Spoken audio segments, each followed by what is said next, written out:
Gairebé 350 persones han participat en la 37a Festa del Pedal. La plaça Mossèn Comercín ha tornat a plegar ciclistes de totes les edats que han completat el tradicional recorregut de la marxa, que arriba fins a la Cala de Castell, passant per Vall-llobrega i torna pel centre de Palamós. Sí, fem una voltet, després anem al passeig de Palamós i passen per la carretera que ve cap a Sant Joan. Ja es veia que hi havia molta gent, molts nens, inclús nens a darrere de la bicicleta i molt petits en bicicleta. Sí, com que és una passejada, vull dir, no hi ha cap problema per ells. Des de les 9 del matí, la plaça és una festa. La música serveix per despertar els més adormits, mentre que alguns no poden esperar i ja comencen a anar en bicicleta. La Festa del Pedal atreu un públic familiar, que ja fa anys que hi participa.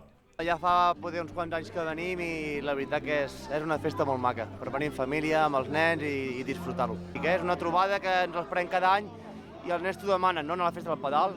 No és una gran ruta, però bueno, és l'ambient que s'hi viu. Sí, és una cosa que ja des de ben petits, que ja som d'una generació que vam créixer amb la Festa del Pedal. O sigui, era una cosa de petit que era la festa també, no? D'anar amb la bicicleta, sortir... Ara és més habitual, tothom anar amb bicicleta a muntanya, però abans no era tan habitual.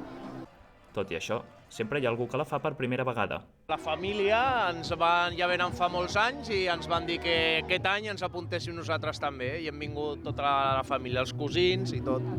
La festa és una de les fixes de la gent de Palamosina al mes de setembre i incentiva les famílies a anar en bicicleta. Moltes vegades poder en família costa una mica més, no? A l'hora de coordinar-se les famílies i bueno, en aquesta edició així la gent pot disfrutar-ho amb els petits, els grans i un dia com avui, que a més ens acompanya molt el bon dia, no? El bon temps i la bona temperatura perquè tothom en pugui gaudir.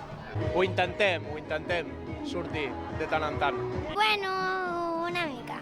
Sí. Intentem, però és difícil, el dia a dia també, el cap de setmana al final es queda curt, però sempre que podem, bici, a ells els encanta, així que super. Fem alguna sortida, sempre fem, amb la família o sortim a fer un vol, però aquesta festa és especial perquè ja es veu, no? Perquè la gent ve amb la família, ve a passar un bon dia, anem a fer una miqueta de ruta per Palamós i vulguis o no, això fa poble, això és maco, és una tradició, diguéssim. Grans i petits gaudeixen en família i mantenen viva una trobada que representa la identitat del nucli de Sant Joan de Palamós.